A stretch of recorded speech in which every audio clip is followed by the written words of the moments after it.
Mais avant de déclencher le compteur, je vais te كلمة qui m'a interpellé. كان تسمح التصنيع وتاريخ التصنيع في تونس. ما دامنا في العمادة توجه للسيد الرئيس، ربما فرصة باش نأرخوا وندونوا التجربة الصناعية في تونس. قاعدين نشوفوا تيجاني شلي توفى، مختار الميري توفى، سي شو اسمه اللي كان زاد في اي فوالا. لا هذوكم عندهم برشا ما عرفناهمش، ما فما شو اسمه اللي كان من جابس كان في البيرو ديتود عنده كان سياسي سي عبد الحميد ساسي. يعني هذوما قامات راهو ويختزلوا تاريخ كبير. انا حكيت مع العديد منهم، صادق بالجمعه الله يرحمه كنت في كتاب الدوله، ربما فرصه باش التلفزه الوطنيه ولا العباده تزور الناس هذوما وتدون تاريخ التصنيع في تونس. لان ما جاتش صدفه. انا نتذكر وقت كنت اور واحد كي كنت بي دي جي دو لاستيغ وحيت الخمسينيه، جي يو لا شانس دو سيليبري لو سانكونتونير دو لاستيغ، وجبت احمد بن صالح. تذكروا هنا الاولاد، جبت احمد بن صالح لانه هو كان وزير الاقتصاد والماليه وقت اللي تكونست الكهرباء في تونس، وذكر لنا سياسه هالمؤسسات الماليه العالميه، كيفاش البنك العالمي هز قشوشه وهز الريسبونسابل نتاعو وخرجوا من تونس وخلاو الستاك وقتها باش تعمل بتيت سنترال ان جينيراتور دو 2 ميجا وات في حق الواد القديمه. سي ربعه خرج خدم عليها سي منصف بن عبد الله والجماعه القدوم. يعني هما خرجوا وخلاو تونس هكاك ليفري على المال باسكو n'a pas voulu choisir les solutions. قال لي خذيت الطياره، سي احمد بن صالح يحكي لنا مدون هذا مسجل في الستاك، خذيت الطياره ومشى للفون كويتيان وإلا نيغوسيي مع عطيف حمل كان تعرفوه نتاع الفون كويتيان دو فاديس فون، وخذت تونس القرض وجاوزت الاعتراضات نتاع المؤسسات العالميه. هذا اللي حبيت نقوله للسيد الرئيس. وربما كان ناخذوا هالتجارب هذه ندونوها بالنسبه لتونس هامه جدا، سياسه التصنيع اللي صارت في الستينات وفي السبعينات. Voilà, on peut déclencher le compteur. Merci beaucoup aussi. Chers camarades ingénieurs, Monsieur le Président, Mesdames et Messieurs, je voudrais vous dire tout le plaisir que j'ai d'être avec vous cet après-midi. Être avec vous en tant qu'ingénieur et en tant qu'ancien PDG d'entreprise publique surtout. Je pense que le thème qui est évoqué par cette conférence est d'une pertinence très importante et comporte un enjeu également important. Je pense que c'est un enjeu d'économie politique, parce que lié à des choix de société et de modèle économique pour notre pays. C'est ce qu'on n'arrive pas à dire, mais réellement c'est ça le problème. On va voir les blocages de l'INJI. Je voudrais vous en féliciter et vous souhaiter pleine réussite dans vos travaux. Donc mon intervention va essayer d'évoquer la rétrospective de la réforme des entreprises publiques en vue d'apprendre. L'objectif c'est d'apprendre des expériences passées. Comment peut-on mettre en exergue les expériences passées pour apprendre et tirer les leçons pour la nouvelle réforme qui a été entreprise depuis elle a été entreprise depuis 2014 même. Alors, par expérience passée, j'entends celle de 1986, consécutive au programme d'ajustement structurel, et la réforme des entreprises publiques qui s'était concrétisée in fine à l'époque, par un vaste programme de privatisation, si vous vous en souvenez, par la restructuration de certaines grandes entreprises publiques, et le souci d'instaurer déjà une meilleure gouvernance des entreprises publiques à travers un cadre juridique qui a été rénové par la mise en place de la loi 89. Le background conceptuel de ces réformes, en toile de fond, c'est le modèle de l'OCDE, c'est qu'avait évoqué tout à l'heure l'OCDE. L'OCDE, c'est que l'OCDE a 4 principes. Donc, les entreprises publiques doivent bénéficier d'une autonomie de gestion. Deuxième principe, les principaux objectifs des entreprises publiques doivent être clarifiés par l'État ou le gouvernement. Troisième principe, le gouvernement doit être en mesure d'exercer de manière professionnelle son droit de propriétaire et d'actionnaire et d'être bien informé sur la situation financière des entreprises. Et le quatrième principe, c'est que les entreprises doivent être régies autant que possible et doivent être gérées comme une entreprise privée. Voilà les 4 principes qui gouvernent ces réformes qui ont été menées depuis 1986 en Tunisie. Elles sont, comme vous le savez, d'inspiration libérale. Alors, quel résultat de ces réformes maintenant? Et quelle était la situation des entreprises en 2010? On se réfère au rapport de la Banque mondiale de 2014, qui a servi d'ailleurs de lancement du projet de réforme des entreprises publiques. Ce rapport indique qu'au niveau des obligations de transmission d'informations financières, elles sont conformes aux pratiques internationales. Donc les entreprises publiques révisaient l'état actionnaire de leur situation financière. Deuxièmement, les problèmes et l'ampleur des problèmes des entreprises publiques ont pour origine un déséquilibre entre le pouvoir politique et les organes délibérants. Ça a été déjà évoqué par CIREB aussi ici quand même. C'est un... Troisièmement, ce qu'ils appellent la faiblesse de la fonction actionnaire de l'État. En fait, l'État comme actionnaire des entreprises, qui est soucieux de leur performance économique, sociale et financière, est faible. Par contre, l'État, en tant qu'organe de contrôle, est hypertrophié. Comme vous le savez, dans les entreprises publiques, on ne gère pas, on administre. Que ce soit au niveau des achats, que ce soit au niveau des ventes, que ce soit au niveau de la gestion des ressources humaines, les recrutements, les promotions, les rémunérations, tout est régi par des codes. Et vous devez en référer à la tutelle. Même les systèmes d'information. Même les systèmes d'information CSI étaient mis sous tutelle du secrétariat d'État à l'informatique et on ne pouvait pas entreprendre une démarche d'informatisation, si Ali parlait de système d'information, de rénovation de système d'information, sans en référer à un schéma directeur qui devait être approuvé par la tutelle et par le SEI à l'époque, etc. Donc c'est vous dire qu'un directeur général ou un responsable ne gérait pas, il administrait sous la houlette donc, de l'administration. Donc le contrôle est multiple et davantage fondé sur le respect et la conformité à la réglementation que sur les dysfonctionnements ou sur, je dirais, l'efficience et l'efficacité. Je voudrais faire un clin d'œil, en fait. Un clin d'œil à ce que j'appelle l'énarchisation de l'État. المهندسين في الإدارة قليل جدا. إذا كان تونس وصلت في الستينات والسبعينات باش أقنع لأن كانوا المهندسين هم اللي في الإدارات يسيروا عندهم نظرة وعندهم واحد. Il y a une énarchisation de l'État. L'ENA a dominé l'administration. Leur règle d'or, c'est la conformité par rapport au texte. L'efficience et l'efficacité, ça, c'est les critères ingénieurs. ما يمنش فيهم.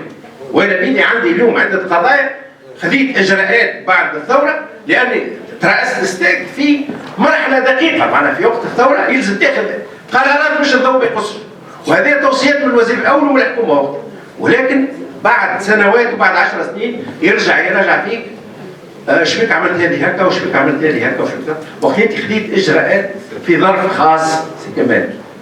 نتذكر انا عندنا زميل هز الهيدروجين بالسياره بتاعه نهار 16 جانفي نهار 16 هزها من رادس هبط بها السنترال بتاع المسدير باش السنترال ما تقصش.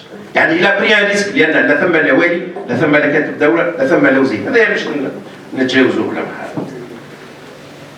Donc la question qui se pose maintenant, c'est de dire quel résultat de la réforme. J'ai évoqué donc le rapport Banque mondiale de 2014. Et donc j'ai dit qu'il y a une énarchisation de l'État et des entreprises publiques au détriment des ingénieurs. Et le rapport de la Banque mondiale évoque surtout une question qui est l'instrumentalisation des entreprises publiques. Il croit que les ministères sont réticents à perdre le contrôle qu'ils exercent sur les entreprises publiques et ils continuent d'être impliqués dans les décisions opérationnelles, dans la gestion opérationnelle.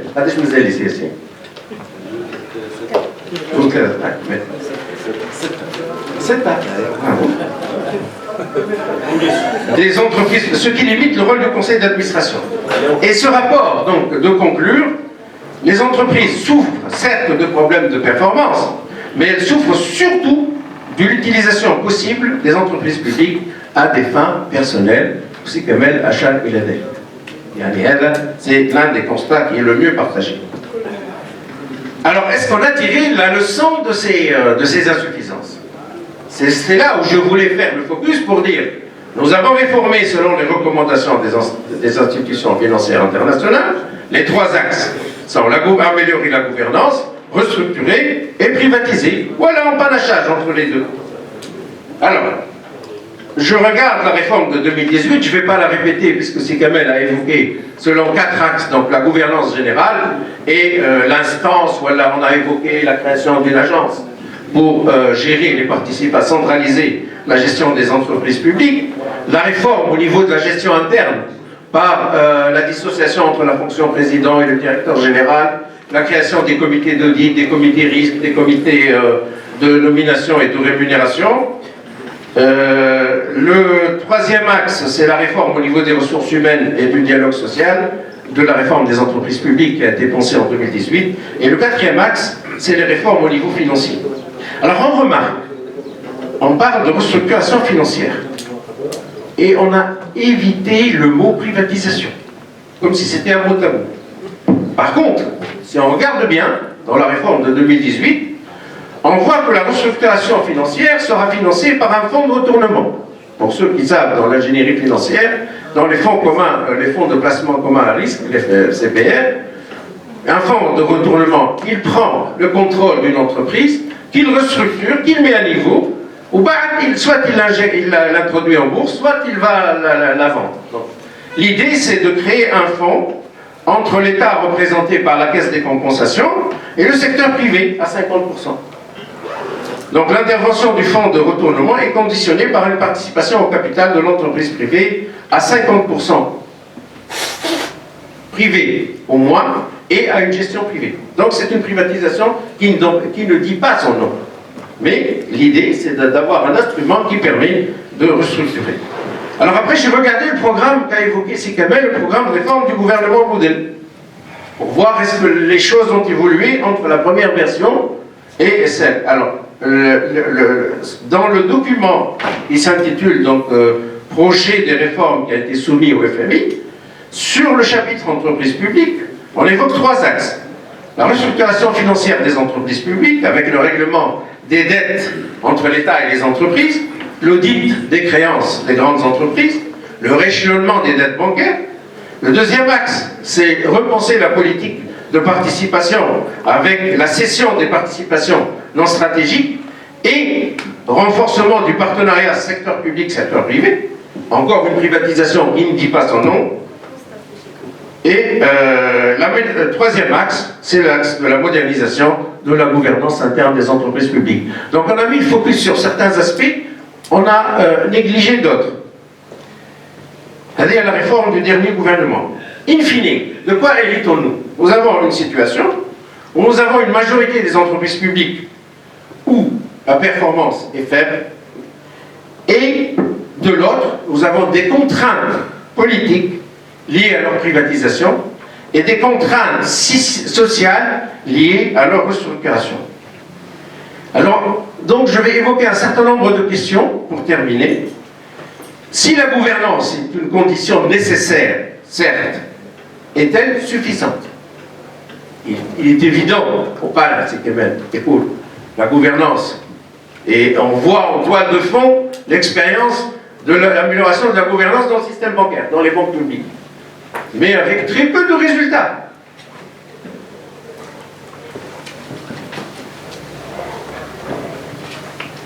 Deuxième question, à la lumière des expériences passées, avant 2011 et après 2011, l'État interventionniste qui a instrumentalisé les entreprises publiques à différentes finalités. Et là, je rappelle les péripéties des privatisations et l'opacité qui a entouré de nombreuses opérations, avec les problèmes de connexité, de lobbying, etc., que nous avons vécu في الفترة بتاعت التسعينات. خاصة اللي صار ما كانتش عادلة وما كانتش شفافة. Et de l'opportunité de certaines privatisations. Moi, en tant qu'ingénieur, je suis toujours malheureux de voir que nous avions, par idéologie, privatisé les cimenteries, qui constituaient un capital et un portefeuille national. لأن المهندسين نحكي امبارح السياسيين في التليفون اللي كانوا يسيروا في المهندسين هزوهم لافارج يخدموا في مصر. تذكروا عارف بن أحمد اللي يعرفوه. يعني on a privatisé pour répondre à l'époque aux injonctions du FMI et de la Banque mondiale. Je voudrais également dire que la restructuration comporte un volet social qui a un coût pour la collectivité et qui a un risque latent. Je vais terminer sur ça ici, pour évoquer le cas de la GAFSAT, la compagnie des phosphates, que j'ai intégré en 1984 sur un programme de restructuration qui était financé par la Banque mondiale. Nous avions restructuré la compagnie sur le plan technique, puisque nous avions fermé les mines souterraines et ouvert les carrières et formé le personnel, etc. On pourra en parler par la suite. Nous avions restructuré sur le plan managérial les systèmes d'information, et nous avions également, surtout, restructuré sur le plan social. Parce que je suis arrivé en 84, la compagnie comptait 14 622 agents. Quand je l'ai quittée en 92, elle en était à 8 500. Quand je suis revenu PDG en 2008, la compagnie avait à peu près, c'était 6 500 personnes. Alors, et ce qui s'est passé, bien sûr, on était performants, on faisait des bénéfices. L'année où j'étais PDG, on a fait 1000 milliards de bénéfices. Voilà, c'était une année exceptionnelle. Sauf que cela a provoqué un rejet de cette entreprise. Il y a les restructurations sociales, elles sont peut-être efficaces à court terme, mais une latence. Le risque, ça a été que l'environnement de la compagnie des phosphates a rejeté les jeunes élites, les jeunes professeurs, etc., ceux qui habitaient là-bas, ont rejeté la compagnie, parce que la compagnie,